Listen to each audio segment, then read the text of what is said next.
ಪ್ರತಿಯೊಬ್ಬನ ಮನೆಯಲ್ಲೂ ಕೂಡ ನಾವು ಬಳಸುವಂಥದ್ದು ಪಾಮ್ ಆಯಿಲ್. ಅರೆ ಪಾಮ್ ಆಯಿಲ್ಗೂ ಕೃಷಿಗೆ ಏನು ಸಂಬಂಧ ಅಂತ ಹೇಳಿದರೆ, ಆ ಪಾಮ್ ಆಯಿಲ್ ಆಗಬೇಕು ಅಂತ ಹೇಳಿದರೆ ಆಯಿಲ್ ಫಾರ್ಮ್ ಬೇಕಾಗ್ತದೆ.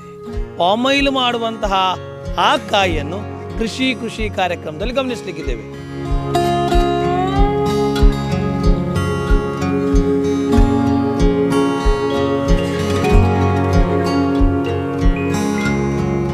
ಇದರ ಪ್ಲಸ್ ಪಾಯಿಂಟ್ ಏನಂದರೆ, ಇದು ರೋಬಸ್ಟ್ ಗಿಡ, ಅಂದರೆ ಏನು ರೋಗ ಇದೆಲ್ಲ ಇಲ್ಲದೆ ಬರುವುದಿಲ್ಲ. ನೆಟ್ಟರೆ ನಿಮಗೆ ಸರಿಯಾದ ಅದಕ್ಕೆ ಸರಿಯಾದ ನೀರು ಮತ್ತು ಇದು ಕೊಟ್ಟರೆ ಚೆನ್ನಾಗಿ ಬೆಳೀತದೆ.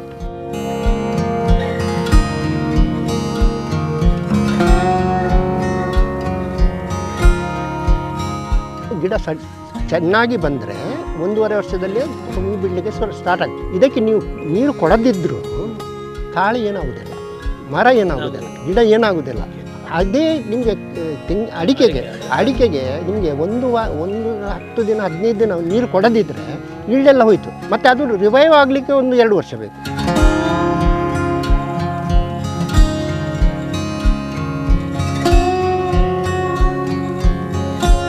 ಬೆಳೆದ ನಂತರ ಕೊಡುವುದು ಎಲ್ಲಿ ಅಪ್ಪ, ಎಲ್ಲಿ ಉಂಟು ಇದಕ್ಕೆ ಮಾರ್ಕೆಟ್, ಅದಕ್ಕೆ ಅಂಗಡಿಯಲ್ಲಿ ಕೊಡಬೇಕು, ಇದೆಲ್ಲ ರೀತಿಯಾಗಿರೋ ಪ್ರಶ್ನೆ ಇರುವಂಥದ್ದು ವೀಕ್ಷಕರು. ಯಾಕಂತ ಹೇಳಿದ್ರೆ ಅಡಿಕೆ ಅಂಗಡಿಗಳಿಗೂ ಕಾಣ್ತಾ ಹೋಗ್ತವೆ, ತೆಂಗಿಗೂ ಕಾಣ್ತಾ ಹೋಗ್ತವೆ, ಕರಿಮೆಣಸು ಎಲ್ಲದಕ್ಕೂ ಕಾಣ್ತಾ ಹೋಗ್ತವೆ.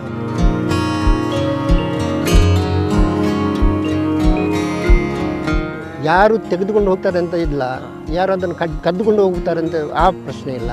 ಇನ್ನೊಂದು ದನ ಕರುಗಳು ಇಲ್ಲದ್ರೆ ಬೇರೆ ಏನು ಇದು ಹಕ್ಕಿ ಮತ್ತು ಬೇರೆ ಮುಳ್ಳು ಹಂದಿ ಅದೆಲ್ಲ ಅದನ್ನು ಹಾಳು ಮಾಡ್ತದೆ ಅಂತ ಆ ಚಾನ್ಸಸ್ ಇಲ್ಲ.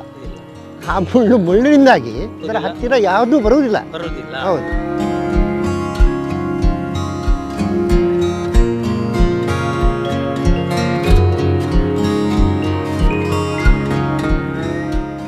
ರೈತ ಮಿತ್ರರೇ, ಕೃಷಿ ಕಾರ್ಯಕ್ರಮಕ್ಕೆ ಸ್ವಾಗತ.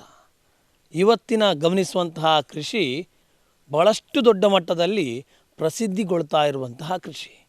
ಯಾಕೆ ಹೇಳ್ತಿದ್ದೇನೆ ಅಂತ ಹೇಳಿದರೆ, ಪ್ರತಿಯೊಬ್ಬನ ಮನೆಯಲ್ಲೂ ಕೂಡ ನಾವು ಬಳಸುವಂಥದ್ದು ಪಾಮ್ ಆಯಿಲ್. ಅರೆ ಪಾಮ್ ಆಯಿಲ್ಗೂ ಕೃಷಿಗೆ ಏನು ಸಂಬಂಧ ಅಂತ ಹೇಳಿದರೆ, ಆ ಪಾಮ್ ಆಯಿಲ್ ಆಗಬೇಕು ಅಂತ ಹೇಳಿದರೆ ಆಯಿಲ್ ಫಾರ್ಮ್ ಬೇಕಾಗ್ತದೆ, ತಾಳೆ ಬೇಕಾಗ್ತಾ ಹೋಗ್ತದೆ. ತಾಳೆ ಅಂತ ಹೇಳಿದರೆ ಆ ಒಂದು ನೀರನ್ನು ಉಪಯೋಗ ಮಾಡುವಂಥದ್ದು ಅಥವಾ ಒಂದು ಕುಡಿಯುವಂಥದ್ದು ಅಂತ ಹೇಳಿದರೆ ಆ ತಾಳೆ ಅಲ್ಲ. ಇದು ಆಯಿಲ್ನ ಮೂಲಕವಾಗಿ ನಿರ್ಮಾಣ ಆಗುವಂಥ ತಾಳೆ. ಸಂಪೂರ್ಣವಾಗಿ ಮುಳ್ಳಿನಿಂದ ಕೂಡಿದಂತಹ ಗಿಡವಾಗಿದ್ದು, ಇದರಲ್ಲಿ ಒಂದು ರೀತಿಯಲ್ಲಿ ಗೊಂಚಲು ರೀತಿಯಲ್ಲಿ ಈ ಕಾಯಿಗಳಾಗ್ತಾ ಹೋಗ್ತದೆ. ಇದರಿಂದ ಪಾಮ್ ಆಯಿಲ್ ಮಾಡ್ತಾ ಹೋಗ್ತಾರೆ. ಪಾಮ್ ಆಯಿಲ್ ಮಾಡುವಂತಹ ಆ ಕಾಯಿಯನ್ನು ಇವತ್ತಿನ ಕೃಷಿ ಕಾರ್ಯಕ್ರಮದಲ್ಲಿ ಗಮನಿಸಲಿಕ್ಕಿದ್ದೇವೆ. ಸಂಪೂರ್ಣವಾಗಿ ನಾವು ಗಮನಿಸುವಂಥದ್ದು ಏನು ಅಂತ ಹೇಳಿದರೆ, ಅದನ್ನು ಬೆಳೆಯುವುದು ಹೇಗೆ, ಯಾವ ರೀತಿಯಾಗಿ ಬೆಳೆದಾಗ ಅದರ ಇಳುವರಿ ಆಗ್ತದೆ, ಇಳುವರಿ ಆದಾಗ ಮಾರುಕಟ್ಟೆ ಹೇಗೆ ನಿರ್ಮಾಣ ಆಗ್ತದೆ, ಮಾರುಕಟ್ಟೆಯನ್ನು ಮಾಡಬೇಕು ಅಂತ ಹೇಳಿದರೆ ಯಾವ ರೀತಿಯ ಪ್ರಯತ್ನ ಮಾಡಬೇಕು, ಯಾರೆಲ್ಲ ಸಪೋರ್ಟ್ ಮಾಡ್ತಾ ಹೋಗ್ತಾರೆ, ಎಲ್ಲವನ್ನು ಕೂಡ ಇವತ್ತು ಗಮನಿಸಲಿಕ್ಕಿದ್ದೇವೆ.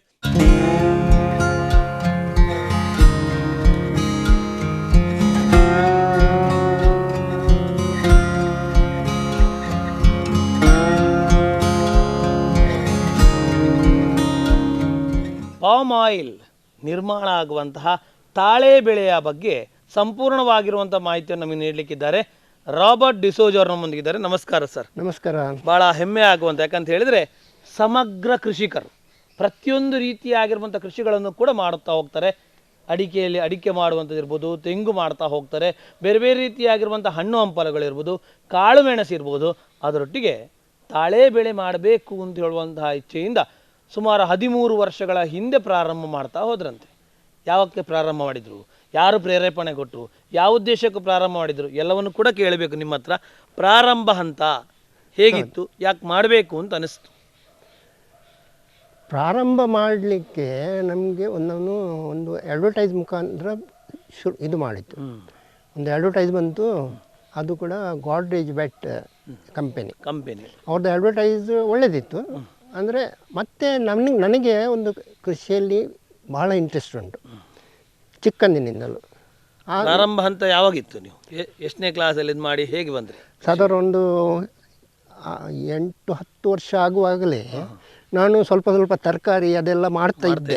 ಓಕೆ. ಇವನು ಹೈಸ್ಕೂಲ್ ಇದು ಸ್ಕೂಲ್ಗೆ ಹೋಗುವಾಗ ಕೂಡ ನಾವು ತರಕಾರಿ, ನಮ್ಮದು ಕೃಷಿ ಕುಟುಂಬ, ಹಾಗೆ ಮಾಡ್ತಾ ಇದ್ದೆವು.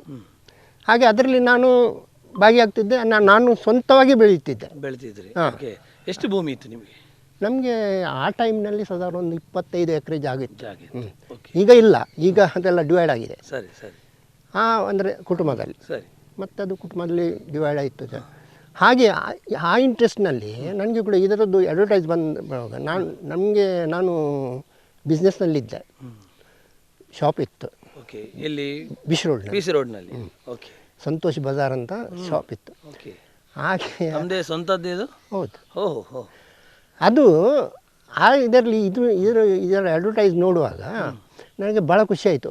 ಒಂದು ನನ್ನ ಹತ್ರ ಅದು ಇಲ್ಲ, ಅದು ಮತ್ತೆ ನನ್ನದು ಸ್ವಲ್ಪ ಜಾಗ ಉಂಟು. ಜಾಗ ಅಂದರೆ ಬ್ಯಾರನ್ ಏನು ಕೃಷಿ ಮಾಡೋದಂಥದ್ದು ಅದು. ಹಾಗೆ ಅದರಲ್ಲಿ ಅದು ಹಾಕಿ ನೋಡುವ ಅಂತ. ಅಂದರೆ ಇದು ಎಲ್ಲಿಗೂ ಆಗ್ತದೆ, ರೋಬಸ್ಟ್ ಗಿಡ ಅದು ಆಗ್ತದೆ ಅಂತ ಇದರಲ್ಲಿ ಅದನ್ನು ಅಡ್ವರ್ಟೈಸ್ ಅನ್ನು ನೋಡಿಕೊಂಡೇ ನೀವು ಮಾಡಿರುವಂಥದ್ದು? ಹೌದು, ಅಡ್ವರ್ಟೈಸ್ ನೋಡಿ ಮಾಡಿರೋ. ಅಡ್ವರ್ಟೈಸ್ ನಂತರ ಅದರಲ್ಲಿ ಕಾಂಟ್ಯಾಕ್ಟ್ ಇತ್ತು. ಅದನ್ನು ಕಾಂಟ್ಯಾಕ್ಟ್ ನೋಡುವ, ಅದು ಗಾಡ್ರೇಜ್ ಅಗ್ರೋವೆಟ್ ಕಂಪೆನಿ. ಅದಕ್ಕೆ ಅವರನ್ನು ಕಾಂಟ್ಯಾಕ್ಟ್ ಮಾಡಿದೆ. ಅವರು ಬಂದರು. ಅವರ ಸ್ಟಾಫ್ 2-3 ಸ್ಟಾಫ್ ಬಂದು ಅವರು ಎಲ್ಲ ಭರವಸೆ ಕೊಟ್ಟರು. ಮಾಡ್ತೇವೆ, ನೀವು ಮಾಡಿ, ನಾವು ಎಲ್ಲ ಕೊಡ್ತೇವೆ, ನಾವು ಪ್ಲಾಂಟ್ಸ್ ಕೊಡ್ತೇವೆ, ಅದಕ್ಕೆ ಬೇಕಾದ ಸ್ವಲ್ಪ ಫರ್ಟಿಲೈಸರ್ ಕೂಡ 2-3 ವರ್ಷ ಅದನ್ನು ಕೊಡ್ತೇವೆ, ನೀವು ಮಾಡಿ ಅಂತ. ಆಯಿತು. ಆದರೆ ಇದರಲ್ಲಿ ಮಾಡಿದ್ದು ಸ್ಟಾರ್ಟ್ ಮಾಡಿ ಕೊಟ್ಟಿದ್ದಾರೆ. ಅವರು ಸ್ಟಾರ್ಟಿಂಗ್ನಲ್ಲಿ ಕೊಟ್ಟಿದ್ದಾರೆ. ಆದರೆ ಸ್ಟಾರ್ಟಿಂಗ್ನಲ್ಲಿ ಕೊಟ್ಟು ಅವರು ಒಂದೇ ವರ್ಷದಲ್ಲಿ ಅವರು ಬಿಟ್ಟರು. ಹಾಗೆ ಕಂಪನಿ ಚೇಂಜ್ ಆಯಿತು. ಅದು ರುಚಿ ಸೋಯಾನ, ಅದು ಬೇರೆ ಯಾವುದು ಕಂಪನಿ ಆಯಿತು. ಅದು ಅದರಲ್ಲಿ ಮತ್ತೆ ಅದು ಸ್ವಲ್ಪ ಪ್ರಾಬ್ಲಮ್ ಆಯಿತು. ಹಾಗೆ ಆದರೆ ನಾನು ಕಂಟಿನ್ಯೂ ಮಾಡಿದೆ. ಆದರೆ ಇದರ ಪ್ಲಸ್ ಪಾಯಿಂಟ್ ಏನಂದರೆ, ಇದು ರೋಬಸ್ಟ್ ಗಿಡ, ಅಂದರೆ ಏನು ರೋಗ ಇದೆಲ್ಲ ಇಲ್ಲದೆ ಬರುವುದಿಲ್ಲ. ನೆಟ್ಟರೆ ನಿಮಗೆ ಅದಕ್ಕೆ ಸರಿಯಾದ ನೀರು ಮತ್ತು ಇದು ಕೊಟ್ಟರೆ ಚೆನ್ನಾಗಿ ಬೆಳೀತದೆ. ಅದೊಂದು ನಡುವಂತ ಇದರಲ್ಲಿ ಅದು ಗಿಡವನ್ನೇ ನಡುವಂಥದ್ದು ಹೇಗೆ? ಅದರಲ್ಲಿ ನಮಗೆ ಅದು ಗಿಡ ಕಂಪನಿಯವರೇ ಕೊಡ್ತಾರೆ. ಆ ಕಂಪನಿಯವರು ನಮಗೆ ಆ ಟೈಮ್ನಲ್ಲಿ ಅದಕ್ಕೆ ಆ್ಯಕ್ಚುಯಲ್ ಪ್ರೈಸ್ 150 ಏನಿತ್ತು. ನಮಗೆ ಒಂದು 80 ರುಪೀಸಲ್ಲಿ ಕೊಟ್ಟಿದ್ದಾರೆ ಸಬ್ಸಿಡಿಯಲ್ಲಿ. 13 ಇಯರ್ಸ್ ಬ್ಯಾಕ್ 80 ರುಪೀಸಲ್ಲಿ. ಈಗ ಅದು ಫ್ರೀ ಕೊಡ್ತಾರಂತೆ. ಈಗ ಗಿಡವನ್ನು ಫ್ರೀ ಕೊಡ್ತಾರಂತೆ. ಮತ್ತು ಆ ಟೈಮ್ನಲ್ಲಿ ಕೊಡುವ ಗಿಡ ಅದು ಕ್ವಾಲಿಟಿ ಮಟ್ಟಿಗೆ ಅಷ್ಟೊಂದು ಈಗಿನ ಕ್ವಾಲಿಟಿ ಇರಲಿಲ್ಲ.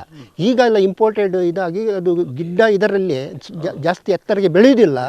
ಮತ್ತು ಈಲ್ಡ್ ಬೇಗ ಶುರುವಾಗ್ತದೆ, ಮತ್ತು ಒಳ್ಳೆ ಈಲ್ಡ್ ಕೊಡ್ತದೆ. ಹೈಬ್ರಿಡ್ ಇದು. ಅದು ಆ ಅಡ್ವಾಂಟೇಜ್ ಉಂಟು. ಈಗ ಆ ಟೈಮ್ನಲ್ಲಿ ಆಗಿ ಹೋಗಿದೆ. ಹಾಗೆ ನಮ್ಮ ಇದು ಕೂಡ ಸ್ವಲ್ಪ. ಅಂದಾಜು ಎಷ್ಟು ಗಿಡಗಳನ್ನು ನೀವು ಹಾಕಿದ್ದೀರಿ? ನಾನು 80 ಸ್ಟಾರ್ಟಿಂಗ್ನಲ್ಲಿ 80 ಗಿಡಗಳನ್ನು. ಹೌದು. ಈಗ ಸಾಧಾರಣ ಒಂದು 75 ಉಂಟು. ಈಗ ಅದನ್ನು ಪೂಜಿಸಬೇಕು, ಅದನ್ನು ಒಂದು ಒಳ್ಳೆ ರೀತಿ ಆರೈಕೆ ಮಾಡಬೇಕು ಅಂದರೆ ಏನೆಲ್ಲ ಹಾಕಬೇಕಾಗ್ತದೆ ವರ್ಷ? ಅದಕ್ಕೆ ಅವರ ಪ್ರಕಾರ ಅವರ ಚಾರ್ಟ್ ಉಂಟು. ಒಂದು ವರ್ಷಕ್ಕೆ ಒಂದು 8ರಿಂದ 10 kgವರೆಗೆ ಒಂದು ಗಿಡಕ್ಕೆ, ಅದರ ಪ್ರಾಯದ ಪ್ರಕಾರ. ಒಂದು ವರ್ಷದಲ್ಲಿ 1-1.5 ಕಿಲೋ, ಒಂದು 2-3 ವರ್ಷ ಆಗುವಾಗ 3ರಿಂದ 4 kg. ಮತ್ತು ಈಗ ಇದರಲ್ಲಿ ಒಂದು 8ರಿಂದ 10 kg ಗೊಬ್ಬರ ಬೇಕು ಅದಕ್ಕೆ. ಅದು NPK. ಈಗ ಇದನ್ನೆಲ್ಲವನ್ನು ಕೊಡುವಂಥ, ಈಗ ಫರ್ಟಿಲೈಸರ್ ಕೊಡುವಂಥದ್ದು ಕಂಪನಿಯ ಅಥವಾ ನೀವೇ ಹಾಕಬೇಕಾ? ಅಲ್ಲ, ಕಂಪನಿ ಕೊಡುವುದಿಲ್ಲ. ಕಂಪನಿ ಪ್ರಾರಂಭ ಹಂತದಲ್ಲಿ ಮಾತ್ರ ಅದು ಈಗ ಅದು ಏನೋ 3 ವರ್ಷದವರೆಗೆ ಕೊಡ್ತಾರಂತೆ. ನನಗೆ ಗೊತ್ತಿಲ್ಲ. ನನಗೆ ಒಂದು ವರ್ಷ ಮಾತ್ರ ಸಿಕ್ಕಿರುವಂಥದ್ದು. ಓಕೆ. ಈಗ ಒಂದು ಗಿಡ ಇಳುವರಿ ಬರಲಿಕ್ಕೆ ಎಷ್ಟು ಸಮಯ ಬೇಕಾಗ್ತದೆ? ಅದು ಗಿಡ ಚೆನ್ನಾಗಿ ಬಂದರೆ 1.5 ವರ್ಷದಲ್ಲಿ ಅದರಲ್ಲಿ ಹೂ ಬರಲಿಕ್ಕೆ ಶುರು. 1.5 ವರ್ಷದಲ್ಲಿ ಹೂ ಬಿಡಲಿಕ್ಕೆ ಸ್ಟಾರ್ಟ್ ಆಗ್ತದೆ. ಆದರೆ ಅದನ್ನು ನಾವು ಬಿಡಲಿಕ್ಕೆ ಆಗೋದಿಲ್ಲ, ಬಿಡಬಾರ್ದು. ಬಿಟ್ಟರೆ ಗಿಡ ಬೆಳೆಯುವುದಿಲ್ಲ. ಗಿಡ ಬೆಳೆಯುವುದಿಲ್ಲ. ಅದಕ್ಕೆ ನಾವು 3 ವರ್ಷದವರೆಗೆ ಇದನ್ನು ತೆಗೀತಾ ಇರ್ತೇವೆ. ಅಂದರೆ ತೆಗಿಬೇಕು. 1.5 ವರ್ಷದಲ್ಲಿ ನಮಗೆ ಇಳುವರಿ ಕೊಡ್ಲಿಕ್ಕೆ ಸ್ಟಾರ್ಟ್ ಆಗ್ತಾ ಹೋಗ್ತದೆ. ಆದರೆ ಮತ್ತು 1.5 ವರ್ಷ ಮುಂದೂಡ್ತಾ ಹೋಗಬೇಕು ಅಂತೇಳಿ. ಇಲ್ಲ ಅಂತ ಹೇಳಿದರೆ ಗಿಡ ಬಲಿತವಾಗಿ ಬರೋದಿಲ್ಲ, ಅದರಿಂದ ಮುಂದಿನ ಸಮಸ್ಯೆಗಳು ಕಾಣ್ತಾ ಹೋಗ್ತದೆ. ಅದು ಎಲ್ಲಾರೋ ಒಂದು ತೆಗೆದ ಅದನ್ನು ಪಡ್ಕೊಂಡ ಅಂತೇಳಿ ಆದರೆ ಗಿಡಕ್ಕೆ ಏನೆಲ್ಲ ಸಮಸ್ಯೆ ಆಗ್ಬೋದು 1.5 ವರ್ಷದಲ್ಲಿ ಪಡ್ಕೊಂಡ ಅಂತ ಹೇಳಿ? ಗಿಡ ಚೆನ್ನಾಗಿ ಬೆಳೆಯುವುದಿಲ್ಲ, ಸರಿ. ಅದು ಬೆಳೆಯುವ ರೀತಿಯಲ್ಲಿ ಬೆಳೆಯುವುದಿಲ್ಲ, ಮತ್ತೆ ಅದು ಈಲ್ಡ್ ಕಡಿಮೆ ಆಗ್ತದೆ. ಮತ್ತೆ ಅದು ಗಿಡ ಸರಿಯಾಗಿ ಬೆಳೆದಿದ್ದರೆ ಈಲ್ಡ್ ಕಡಿಮೆ, ನ್ಯಾಚುರಲ್ ಅದು ಹಾಗೆ. ಅದು ಬಾಳತನೂ ಕಡಿಮೆ ಆಗ್ತದೆ. ಹೌದು, 3 ವರ್ಷ ನೀವು ಬಿಟ್ಟರೆ ಗಿಡ ಚೆನ್ನಾಗಿ ಬೆಳೀತದೆ, ಬಲಿಷ್ಠ ಆಗ್ತದೆ. ಸ್ಟ್ರಾಂಗ್ ಗಿಡದಲ್ಲಿ ಇದು ಕೂಡ ಈಲ್ಡ್ ಕೂಡ ಒಳ್ಳೆ ಬರ್ತದೆ. ಈಗ ಅಂದಾಜು ಎಷ್ಟು ವರ್ಷ ಅದಕ್ಕೆ ಬಾಳತನ ಅಂತೆ? ಇದು ಸಾಧಾರಣ ಇದರ ಪ್ರಕಾರ ಅವರದ್ದು 30 ವರ್ಷದವರೆಗೆ ಈಲ್ಡ್ ಕಂಟಿನ್ಯೂ ಈಲ್ಡ್ ಬರ್ತದೆ. ಅದು ಈಲ್ಡ್ ಬರ್ತದೆ ಅಂದರೆ ಇದು ಅದರಲ್ಲಿ ಈಲ್ಡ್ ಬಂದರೆ ಅದು ತೆಗೆಯುವುದು ಮಾತ್ರ ಅದರದ್ದು ನೋಡಬೇಕಷ್ಟೆ. ಅದು ಈಗ ತುಂಬ ಹೈಟ್ ಆಗ್ತಾವೆ ಈಗಲೇ, ಆಲ್ಮೋಸ್ಟ್ ಈಗಲೇ ನಾವು ಗಮನಿಸ್ಬೋದು ವೀಕ್ಷಕರೇ, ತುಂಬ ಹೈಟಲ್ಲಿ ಕಾಣ್ತಾ ಹೋಗ್ತವೆ. ಇದು ಯಾಕಂದರೆ ಬಹಳ ಡೇಂಜರಸ್ ಆಗಿ ನಾವು ಗಮನಿಸಬೇಕು. ಯಾಕಂದರೆ ಸಂಪೂರ್ಣವಾಗಿ ಅದರ ಗರಿಗಳೇನು ಕಾಣ್ತಾ ಹೋಗ್ತವೋ ಮುಳ್ಳಿನ ಪದರದ ಒಳಗೆ ನಿಲ್ತಾ ಹೋಗ್ತದೆ. ಈ ಮುಳ್ಳಿನ ಪದರ ಬೆನಿಫಿಟ್ ಮತ್ತು ಪ್ರಾಬ್ಲಮ್ ಅಂತ ಹೇಳಿದರೆ ಹೇಗೆ ಹೇಳ್ತೀರಿ? ಹೇಗೆ ಬೆನಿಫಿಟ್ ಹೇಳ್ತೀರಿ? ನೋಡಿ, ಬೆನಿಫಿಟ್ ಅಂದರೆ ಈ ನಿಮಗೆ ಇದು ತಾಳೆ ಬೆಳೆ ನೀವು ನಿಮ್ಮ ಮನೆ ಹತ್ತಿರ ನೀವು ನೋಡುವಲ್ಲಿ ಬೆಳಿಬೇಕಂತ ಏನಿಲ್ಲ.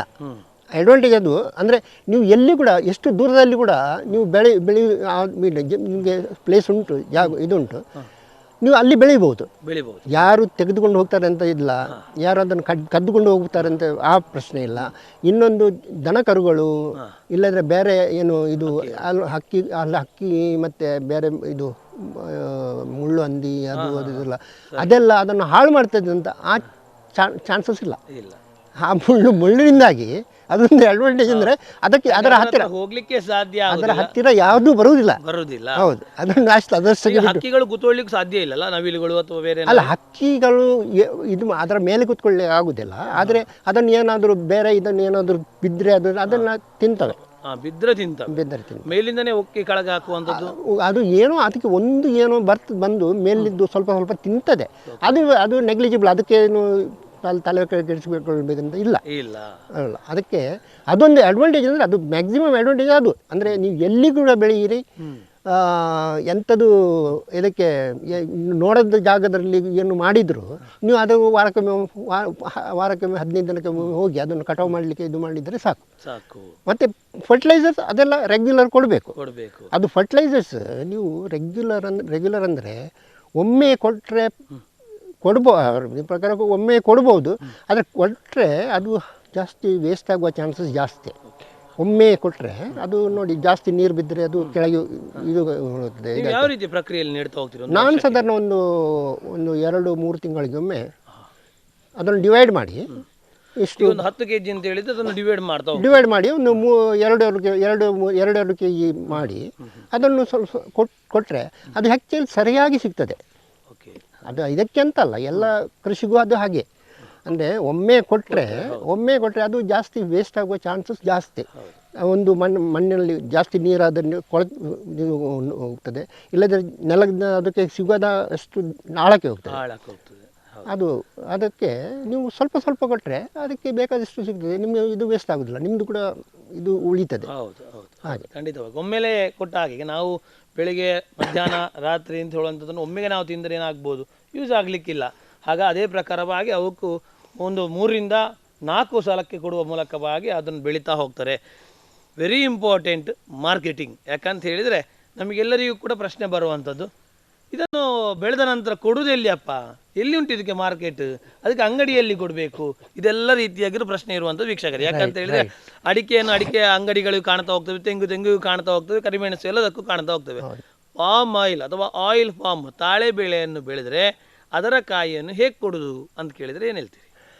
ಅದನ್ನು ಅವರದ್ದು ಕಂಪೆನಿ ಇದು ಮಾಡೋದ್ರಿಂದ ಅಡಾಪ್ಟ್ ಮಾಡಿರೋದರಿಂದ ಅವರದ್ದೇ ರೆಸ್ಪಾನ್ಸಿಬಿಲಿಟಿ. ಅದನ್ನು ಕಲೆಕ್ಟ್ ಮಾಡಿ ಕೊಂಡೋಗೋದು ಅವರ ರೆಸ್ಪಾನ್ಸಿಬಿಲಿಟಿ. ನಾವು ಈಗ ಆ್ಯಕ್ಚುಲಿ ಕಟ್ ಮಾಡೋದು ಕೂಡ ಅವರು ಮಾಡ್ತೇನೆ ಅಂತ ಹೇಳಿದರು, ಆದರೆ ಅವರು ಮಾಡೋದಿಲ್ಲ.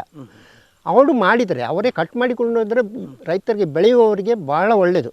ಅಂದರೆ ಇನ್ನಷ್ಟು ರೈತರು ಇದಕ್ಕೆ ಬರ್ಬೋದು, ಡೆಫಿನೆಟ್ಲಿ ಬರ್ಬೋದು. ಯಾಕೆಂದರೆ ಅದೊಂದು ರೆಸ್ಪಾನ್ಸಿಬಿಲಿಟಿ ಅವರು ಕಂಪನಿ ಇದು ಮಾಡಿ, ಯಾಕೆಂದರೆ ಕಂಪನಿಗೆ ಅದು ಅಸಾಧ್ಯ ಅಂದರೆ ಅವ್ರಿಗೆ ಅಷ್ಟು ಕಷ್ಟ ಕೂಡ ಅಲ್ಲ. ಯಾಕೆಂದರೆ ಅವ್ರು ರೆಗ್ಯುಲರ್ ಎಂಪ್ಲಾಯಿಗಳು ಇರ್ತಾ ಹೋಗ್ತಾರೆ, ಅವ್ರಿಗೆ ತರಬೇತಿ ಮಾಡಿದ್ರೆ ಹೌದು, ಅವ್ರಿಗೆ ಸ್ಕಿಲ್ ಲೇಬರ್ ಅದು ಇಟ್ಟರೆ ಅವರಿಗೆ ಎಲ್ಲ ಇದು ಮಾಡಲಿಕ್ಕೆ, ಅದು ಕೂಡ ಟೈಮ್ಲಿ ಕಟ್ ಮಾಡಲಿಕ್ಕೂ ಆಗ್ತದೆ. ಮತ್ತು ಅವರಿಗೆ ಬೇಕಾದ ರೀತಿಯಲ್ಲಿ ಸಿಗ್ತದೆ. ಹೌದು. ಹಾಗೆ ನಾವು ಈಗ ನಾವು ಏನು ಮಾಡ್ತೇವೆ ಅಂದರೆ ಇದನ್ನು ಕಟ್ ಮಾಡಿ ಅವರು ನಮಗೆ ಡೇಟ್ ಕೊಡ್ತಾರೆ, ಹೀಗೆ ಇಷ್ಟು ಡೇಟ್ನಲ್ಲಿ ನಾವು ಕಲೆಕ್ಟ್ ಮಾಡ್ತೇವೆ, ನೀವು ಇದು ರೆಡಿ ಮಾಡಿ ಅಂತ. ನಾವು ರೆಡಿ ಮಾಡಿ ಅವರೊಂದು ಪ್ಲೇಸು ಹೇಳ್ತಾರೆ, ನಮ್ಮ ಹತ್ತಿರದಲ್ಲಿ ಎಲ್ಲಿಯಾದರೂ ಒಂದು ಪ್ಲೇಸ್, ಅದನ್ನು ನಾವು ಇಲ್ಲಿಂದ ಇದು ಮಾಡಿ ಕಲೆಕ್ಟ್ ಅಲ್ಲಿ ಕೊಂಡು ಹೌದಾ. ಇಲ್ಲ ಕೆಲವೊಮ್ಮೆ ಅವರು ಗಾಡಿ ಇಷ್ಟು ಬರ್ತದೆ ಅಂತ ಹೇಳಿದರೆ ನಾವು ನಮ್ಮ ಗಾಡಿ ಕೊಂಡೋಗಿ ಅವರ ಅಲ್ಲಿ ಅಂದರೆ ಅವರು ಅದಕ್ಕೆ ಹಾಕ್ತಾರೆ, ಡೈರೆಕ್ಟ್ ಅದಕ್ಕೆ ಹಾಕ್ತಾರೆ. ಈಗ ನೀವು ಕಟ್ ಮಾಡಬೇಕು ಅಂತ ಹೇಳಿದ್ರೆ ಅದಕ್ಕೆ ಏನಾದ್ರು ಅವ್ರು ಹೇಳ್ತಾರಾ ಇದೇ ರೀತಿ ಕಟ್ ಮಾಡಿ, ಈ ರೀತಿ ಆಗಬಾರ್ದು, ಹೇಗಿದೆ ಅದಕ್ಕೆ ಕಟ್ ಮಾಡಿ ಅಂದರೆ? ಅದೇ ನಿಯಮ ಅಂದರೆ ನಾವು ಕಟ್ ಮಾಡುವಂಥದ್ದು ಒಂದು ಸರಿಯಾಗಿ ಬೆಳೆದದ್ದು ಇರಬೇಕು. ಅದು ನೋಡಿ ನಿಮಗೆ ಹೇಳಿದಲ್ಲ, ಅದು ಕರೆಕ್ಟ್ ಕಲರ್ ಬರ್ತದೆ, ಅದಕ್ಕೆ ಒಂದು ಕಲೆಕ್ಟ್ ಯೆಲ್ಲೋ ಕಲರ್ ಬರ್ತದೆ, ಅದಂದರೆ ಸರಿ ಬೆಳೆದೇ ಇದೆ ಆಗ ಅದನ್ನು ಕಟ್ ಮಾಡಬೇಕು. ಅದನ್ನೇ ಕಟ್ ಮಾಡಿ ಅದು ಎಳ್ತಾದರೆ ಅದರಲ್ಲಿ ಆಯಿಲ್ ಸರಿಯಾಗಿ ಬರುವುದಿಲ್ಲ. ಜಾಸ್ತಿ ಆದರೂ ಅದು ಕೊಳೆತರೆ ಅದು ಸರಿಯಾಗುವುದಿಲ್ಲ. ಹಾಗೆ ಅದು ಸರಿಯಾಗಿ ಚೆನ್ನಾಗಿ ಅಂದರೆ ಯೆಲ್ಲೋ ಆಗಿ ಅದು ಕಲರ್ ಸರಿಯಾಗಿ ಇದಾದರೆ ಆ ಕಲರ್ಗೆ ಬಂದರೆ ಅದು ಕಟಾವು ಮಾಡಬಹುದು. ಈಗ ಒಂದು ಕಾಯಿ ಎಷ್ಟು, ಈಗ ಒಂದು ಸ್ಟಾರ್ಟ್ ಆದ ಕೂಡಲೇ ಎಷ್ಟು ಸಮಯದಿಂದ ಬೇಕಾಗ್ತಾ ಹೋಗ್ತದೆ? ಅಂದ್ರೆ ಒಂದು ಈಗ ಕಾಯಿ ಪ್ರಾರಂಭ ಆದ ನಂತರ ಇಳುವರಿ ಕೊಡ್ಲಿಕ್ಕೆ ಎಷ್ಟು ಸಮಯ ಬೇಕಾಗ್ತದೆ? ಸಾಧಾರಣ 6 ತಿಂಗಳು ಬೇಕಾಗ್ತದೆ. ಅಂದ್ರೆ ಈಗ ಸಣ್ಣಕ್ಕೆ ಒಂದು ಮಿಡಿ ಪ್ರಾರಂಭ ಆಗ್ತದೆ, ಅದು 6 ತಿಂಗಳು ಬೇಕಾಗ್ತಾ ಹೋಗ್ತದೆ. ಈಗ ಒಂದು ಮರ ಅಂತ ಹೇಳಿದ ಕೂಡ ವರ್ಷಕ್ಕೆ ಅಂದಾಜು ಎಷ್ಟು ಬರ್ಲಿಕ್ಕೆ ಸಾಧ್ಯ ಇದೆ? ಒಂದು 8ರಿಂದ 10, 12 ಇದು ಗೊಂಚಲುವರೆಗೆ ಬರ್ತದೆ. ಅಂದ್ರೆ ವರ್ಷ ಇಡೀ ನಿಮಗೆ ಕೊಡ್ತಾ ಹೋಗ್ತದೆ. ಇಡೀ ವರ್ಷ ಒಂದು ತೆಂಗಿನ ಮರದಲ್ಲಿ ಹೇಗೆ ಕೊಂಬು ಬಂದು ಇಡೀ ವರ್ಷ ಇದಾಗ್ತದೆ, ಈಲ್ಡ್ ಬರ್ತದೆ. ಹಾಗೆ ಅದರಲ್ಲಿ ಕೂಡ 12 ತಿಂಗಳು ಈಲ್ಡ್ ಬರ್ತಾ ಇರ್ತದೆ. ಅಂದ್ರೆ ನಿಮಗೆ ಎಷ್ಟು ಸಮಯಕ್ಕೊಮ್ಮೆ ಕೊಡಬೇಕು ಅವರಿಗೆ? 15 ದಿವಸಕ್ಕೊಮ್ಮೆ? ಹೌದು, 15 ಅಂದರೆ ದಿವಸಕ್ಕೂ ಪ್ರತಿ ಸಲಕ್ಕೂ ಒಂದು ಮರದಿಂದ ಸಿಗ್ತದೆ ಪ್ರತಿ ಸಲಕ್ಕೂ. ಅಂದರೆ ಒಂದು ಮರದಲ್ಲಿ ಪ್ರತಿ ಸಲ ಸಿಗ್ತದೆ ಅಂತ ಆಗೋದಿಲ್ಲ, ಆದರೆ ಒಂದರಲ್ಲಿ ಕೆಲವೊಮ್ಮೆ ಇರಲಿಕ್ಕಿಲ್ಲ, ಇನ್ನೊಂದರಲ್ಲಿ ಉಂಟು. ಹಾಗೆ ಇಲ್ಲಿ ಗಮನಿಸಬಹುದು ವೀಕ್ಷಕರೇ, ನೋಡ್ತಾ ಹೋಗ್ಬೋದು, ಅಲ್ಲಿ 2 ಕಾಣ್ತಾ ಇದೆ ನಿಮಗೆ. ಒಂದು ಬಹಳ ದೊಡ್ಡದಾಗಿ ಕಾಣ್ತಾ ಹೋಗ್ತದೆ, ಒಂದು ಚಿಕ್ಕದಾಗಿ ಕಾಣ್ತಾ ಇದೆ. ಅವು ಎರಡನ್ನು ಒಮ್ಮೆಲೆ ಕೊಡ್ಲಿಕ್ಕೆ ಸಾಧ್ಯ ಆಗ್ತದ? ಹೌದು, ಒಮ್ಮೆಲೆ ಅಂದರೆ ನೋಡಿ, ಈಗ ಅದು ಬಲ್ತದುಂಟಲ್ಲ, ಅದು ಎಲ್ಲೋ ಕಲರ್ ಅಂದು ಅದು ಈಗ ಒಂದು ವಾರ ಆಗುವಾಗ ಅದು ಸ್ವಲ್ಪ ಜಾಸ್ತಿ ಬೆಳೀತದೆ, ಜಾಸ್ತಿ ಹಣ್ಣಾಗ್ತದೆ. ಈಚೆದು ಆ ಸ್ಟೇಜಿಗೆ ಬರ್ತದೆ, ಈಚೆ ಇದ್ದರದು ಆ ಸ್ಟೇಜಿಗೆ ಬರ್ತದೆ. ಹಾಗೆ ಅದನ್ನು 2 ತೆಗಿಬಹುದು. ಈಗ ಒಂದೇ ವಾರದಲ್ಲಿ ಬರುವುದಾದರೆ ನೋಡಿ, ಅದನ್ನು ಒಂದು ಮಾತ್ರ ಅದು. ಈಗ ರೈತರಾಗಿ ನೀವೀಗ ಹೇಳಬೇಕು, 15 ದಿವಸಕ್ಕೆ ಬರೋದು ಒಳಿತಾ ಅಥವಾ ವಾರಕ್ಕೊಮ್ಮೆ ಬರೋದು ಒಳಿತಾ ಅಂತ? ನೋಡಿ, ಒಳ್ಳೆಯದು ಅಂತ ಹೇಗೆ ಹೇಳ್ತೀರಿ? ಒಳ್ಳೇದು ವಾರಕ್ಕೊಮ್ಮೆ ಬಂದರೆ ಒಳ್ಳೆಯದು. ಆದರೆ ಪ್ರಾಬ್ಲಮ್ ಅಂದರೆ ನಮಗೆ ಕೂಡ ಪ್ರಾಬ್ಲಮ್ ಉಂಟು ಅದರಲ್ಲಿ. ವಾರಕ್ಕೊಮ್ಮೆ ಇದು ಮಾಡೋದಂದರೆ ಅದು ಜಾಸ್ತಿ ಕ್ವಾಂಟಿಟಿ ಜಾಸ್ತಿ ಸಿಗುವುದಿಲ್ಲ. ಅದನ್ನು ಟ್ರಾನ್ಸ್ಪೋರ್ಟು ಇದು ಜಾಸ್ತಿ ಬೀಳ್ತದೆ. ನಮಗೆ ಕೂಡ ಕಡಿಮೆ ಆದ ಕಾರಣ ಸ್ವಲ್ಪ. ಹೌದು, ಇಲ್ಲಿ ಅಲ್ಲ, ರೆಗ್ಯುಲರ್ ಇಲ್ಲಿ ಒಂದು 20-30 ಫಾರ್ಮರ್ಸ್ ಇದ್ದರೆ ಅದು ಸರಿ. ಅದು ಈಗ ಆಂಧ್ರದಲ್ಲಿ ಅದೆಲ್ಲ ಅಲ್ಲೆಲ್ಲ ಏನು ಹೇಳ್ತದೆ ಅಂದರೆ ಅಲ್ಲಿ ಪ್ರತಿ ಹೌದು ಬೆಳೀತಾ ಹೋಗ್ತಾರೆ. ಅವ್ರದ್ದು ಕಟಾವು ಮಾಡಿ ಅವ್ರ ಇದರಲ್ಲಿ ಇರ್ತಾರೆ. ಕಂಪನಿಯವರು ಬಂದು ಸುಮಾರು ಕಂಪನಿ ಉಂಟು ಅಲ್ಲಿ, ಇಲ್ಲಿ ಒಂದು ಮಾತ್ರ ಉಂಟು, ಅಲ್ಲಿ ಸುಮಾರು ಕಂಪನಿ ಉಂಟು. ಹೌದು, ಅವರು ಬಂದು ಕಾಂಪಿಟಿಷನ್ನಲ್ಲಿ ಕೊಂಡೋಗ್ತಾರೆ.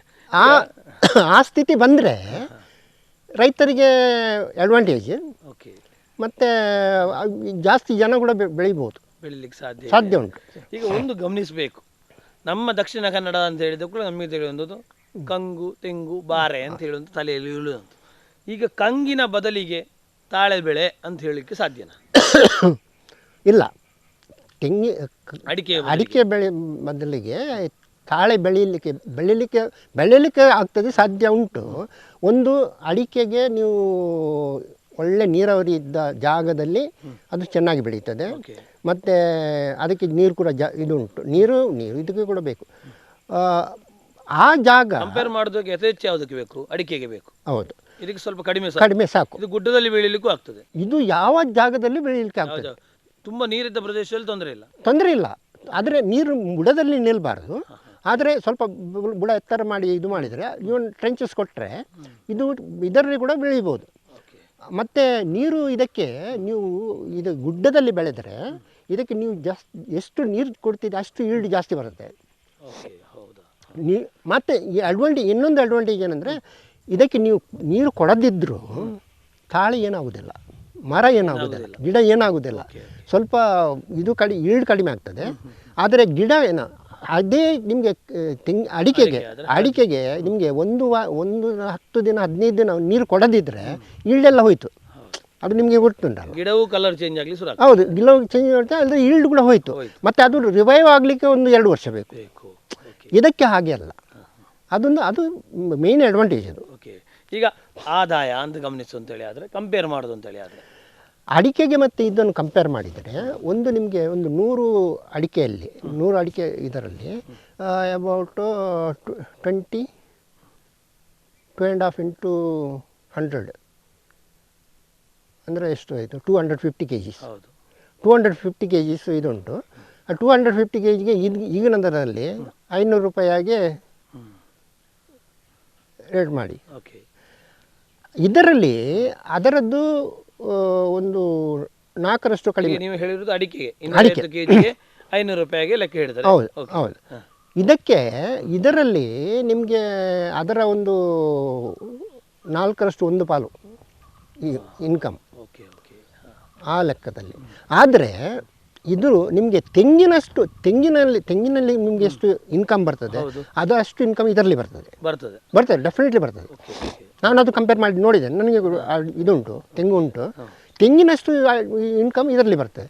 ಅದಕ್ಕಿಂತ ಸುಲಭ, ಬೆಳೀಲಿಕ್ಕೆ ಸುಲಭ. ಇದಕ್ಕೆ ರೋಗ ಇಲ್ಲ. ರೋಗ ಅಂದರೆ ಇದಕ್ಕೆ ರೋಗ ಅಂದರೆ ಒಂದೇ ಇದು ಅಂದರೆ ಕುರುವೆ ಅಂತ ಉಂಟು.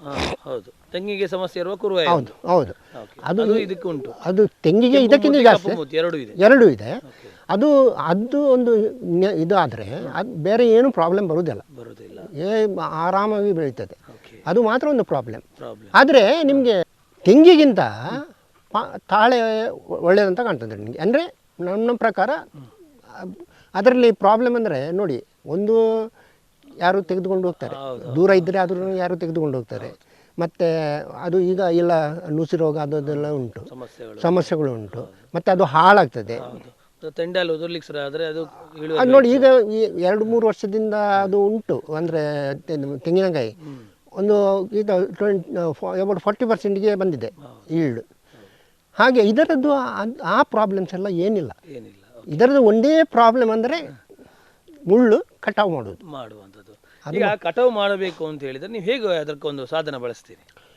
ನಾವು ಅದಕ್ಕೆ ಕಟಾವು ಮಾಡಲಿಕ್ಕೆ ಅದರಲ್ಲಿ ಆ ಕತ್ತಿ ಉಂಟು, ಕಟಾವು ಮಾಡುವಂಥದ್ದೇ ಕತ್ತಿ ಉಂಟು. ಪೋಲ್ನಲ್ಲಿ ಇದು ಎಲ್ಲ ಆಚೆ ಕಡೆಯಲ್ಲಿ ಬೆಳ್ತಂಗಡಿ ಸುಳ್ಯ ಸೈಡ್ನಲ್ಲಿ ಎಲ್ಲ ಅದರಲ್ಲಿ ಕಟ್ ಮಾಡ್ತಾರೆ. ಆದರೆ ನಾವು ಅದನ್ನೆಷ್ಟು ಅವ್ರಿಗೆ ಯೂಸ್ ಮಾಡಲಿಲ್ಲ.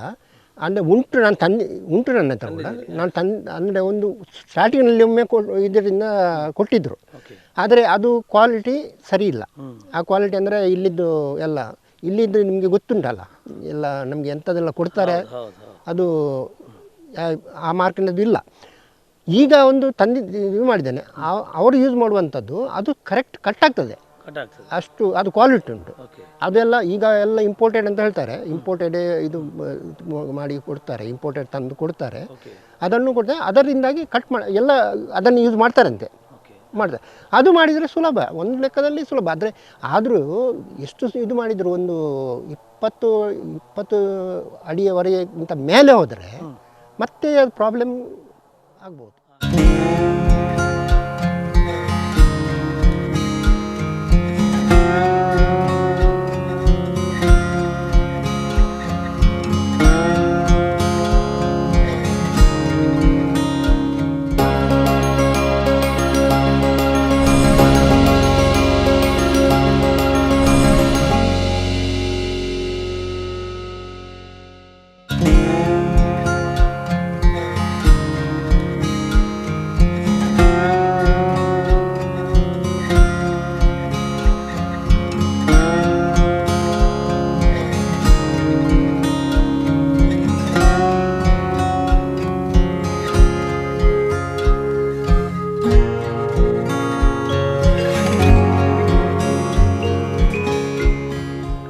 ನೋಡ್ಬೋದು ವೀಕ್ಷಕರೇ, ಭಾಳ ಹರಿತವಾಗಿರುವಂಥದ್ದು.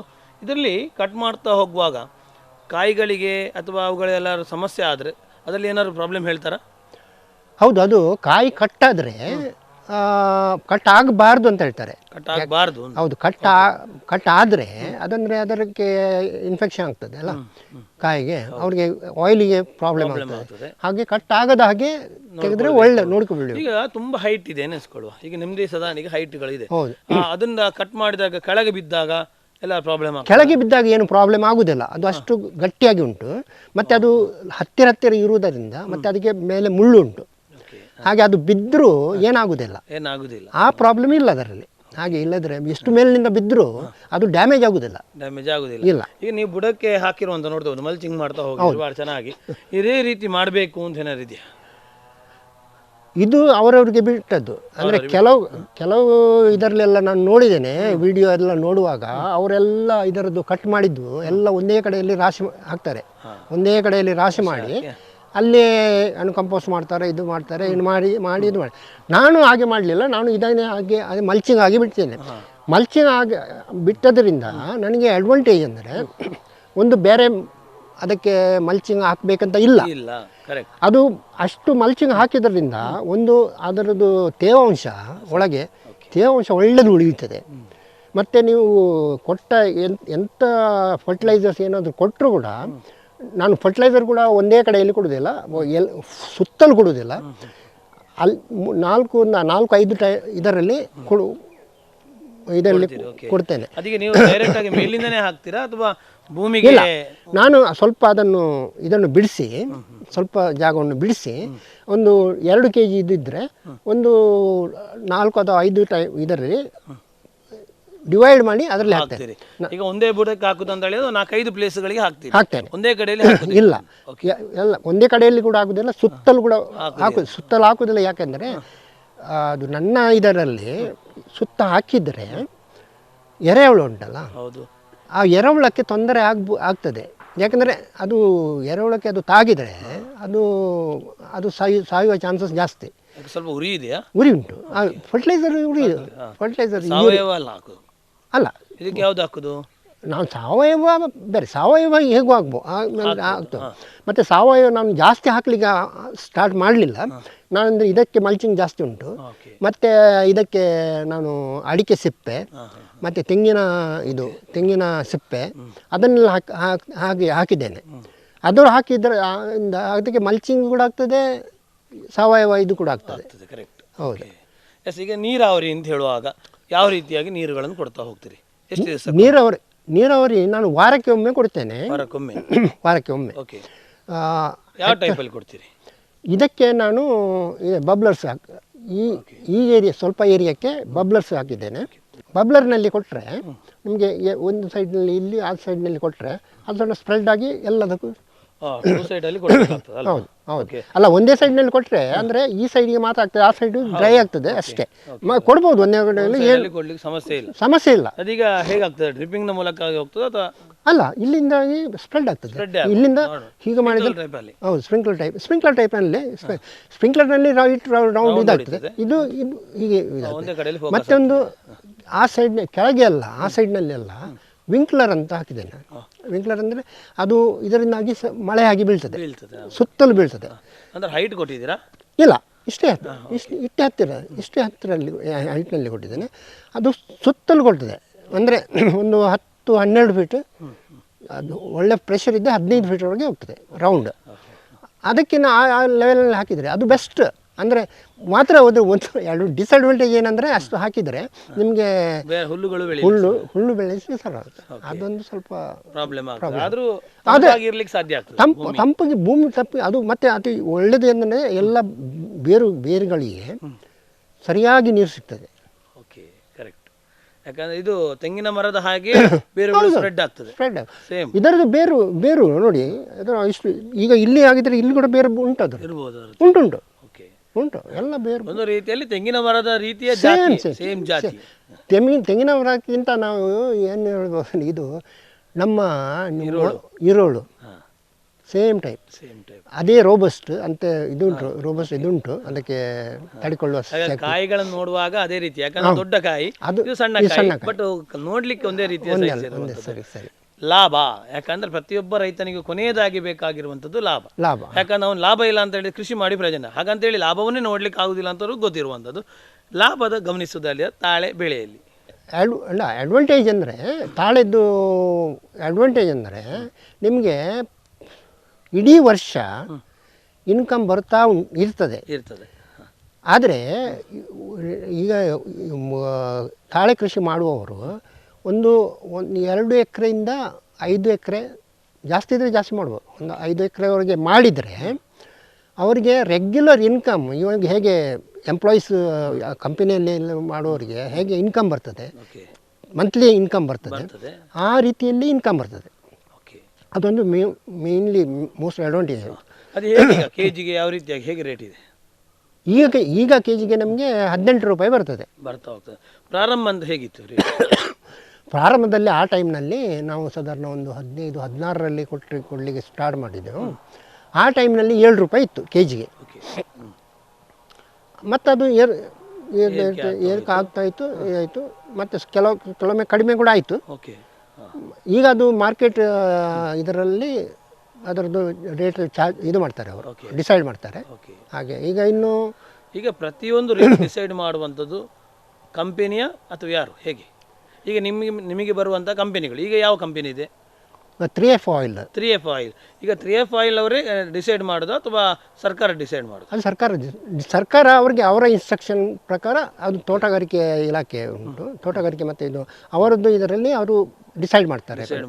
ಆ ಡಿಸೈಡ್ ಮಾಡಿ ನಮಗೆ ಅದು ರೇಟ್ ಕೊಡ್ತಾರೆ ಅಂತೇಳಿ. ಈಗ ವೀಕ್ಷಕ ಗಮನಿಸಬೇಕು, ಯಾಕಂತ ಹೇಳಿದರೆ ಇವರು ಮಾಡಿರುವಂಥ ತಾಳೆ ಬೆಳೆ ದ ಆಯಿಲ್ ಫಾರ್ಮ್ ಏನು ಮಾಡಿದ್ದಾರೋ, ಪ್ರಾರಂಭ ಹಂತದಲ್ಲಿ ಬೇರೆ ಕಂಪನಿ ಇತ್ತು, ತದನಂತರದಲ್ಲಿ ಮತ್ತೊಂದು ಬೇರೆ ಕಂಪನಿ ಆಯಿತು, ಬೇರೆ ಆಗುವ ಮೂಲಕ ಈಗ ಬೇರೆ ಆಯಿತು. ಈಗ ರೈತರಿಗೆ ಒಂದು ಕನ್ಫ್ಯೂಷನ್ ಇರ್ತಾ ಹೋಗ್ತದೆ. ಈ ಕಂಪನಿಗಳು ಚೇಂಜ್ ಆಗ್ತಾ ಹೋದಾಗೆ ನಮಗೇನಾದ್ರು ಸಮಸ್ಯೆ ಆಗ್ತದೆ, ಅಥವಾ ನಮ್ಮನ್ನು ಕನೆಕ್ಟ್ ಮಾಡದೆ ಕೂತ್ಕೊಳ್ತಾರ, ಅಥವಾ ಗಿಡ ಕೊಟ್ಟದ್ದು ಅವರು, ನಾವು ನಮಗೆ ಯಾಕೆ ಬರಬೇಕು, ಹೀಗಿದ್ದೆಲ್ಲ ಗೊಂದಲ ಆಗ್ತದಾ ಅಂತ ಹೇಳುವಂಥ ಒಂದು ಹೆದರಿಕೆ ಇದೆ. ಅದಕ್ಕೆ ನೀವೇನು ಹೇಳ್ತೀರಿ? ಅಲ್ಲ, ಅದು ಅದಕ್ಕೆ ಗೌರ್ಮೆಂಟ್ ಇಂಟರ್ವೆನ್ಷನ್ ಉಂಟು. ಗೌರ್ಮೆಂಟ್ ಇಂಟರ್ವೆನ್ಷನ್ ಇದ್ದ ಕಾರಣ ಅವರು ಹಾಗೆ ಮಾಡಲಿಕ್ಕೆ ಚಾನ್ಸಸ್ ಇಲ್ಲ. ಅದು ಮಾಡಿದ್ರು ಅವರು ಬೇರೆ ಕಂಪನಿಗೆ ಕೊಡಬೇಕು. ಅವರು ಕೊಡ್ಬೇಕಂತಲ್ಲ, ಗೌರ್ಮೆಂಟ್ ಇದು ಮಾಡಿ ಏನೋ ಟೆಂಡರ್ ಮಾಡಿ ಏನೋ ಬೇರೆ ಕಂಪನಿಗೆ ಅದು ಕನೆಕ್ಟ್ ಮಾಡಲೇಬೇಕು.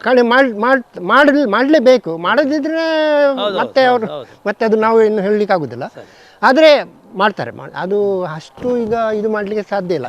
ಯಾಕಂದರೆ ಇಷ್ಟು ವರ್ಷ ಬೆಳೆದಲ್ಲಿ ಈ ರೀತಿ ಸಮಸ್ಯೆ ಬರಲಿಲ್ಲ. ಓನ್ಲಿ ಅದರದ್ದು ಮಾತ್ರ ಟ್ರಾನ್ಸ್ಪೋರ್ಟ್ ಅದೆಲ್ಲ ಮಾತ್ರ ಸಮಸ್ಯೆ ಅಲ್ಲದೆ ಕೊಂಡೋಗುದಿಲ್ಲ ಅಂತ ಅದು ಬರಲಿಲ್ಲ.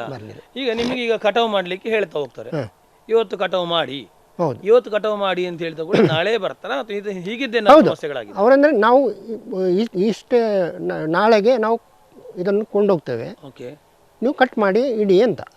ನಾವು ಒಂದು ದಿನದ ಮೊದಲು ಕಟ್ ಮಾಡ್ತೇವೆ, ಮಾಡಲೇಬೇಕು. ನೆಕ್ಸ್ಟ್ ಇದು ಮಾಡಿ ಕೊಂಡೋಗ್ತಾರೆ.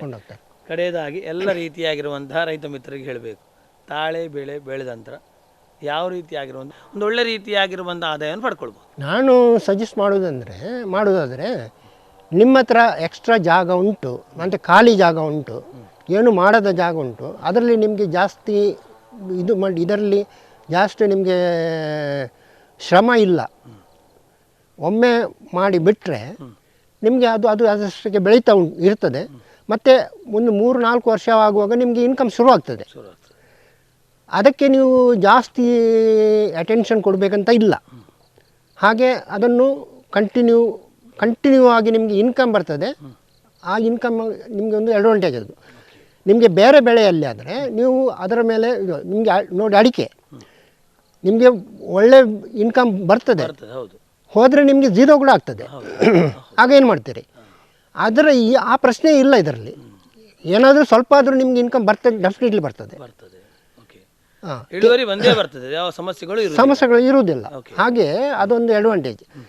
ಅದು ಅಲ್ಲಿ ಮೋಸ್ಟ್ ಅದು ಒಳ್ಳೆಯ ಅಡ್ವಾಂಟೇಜ್ ಅದು ಇದು.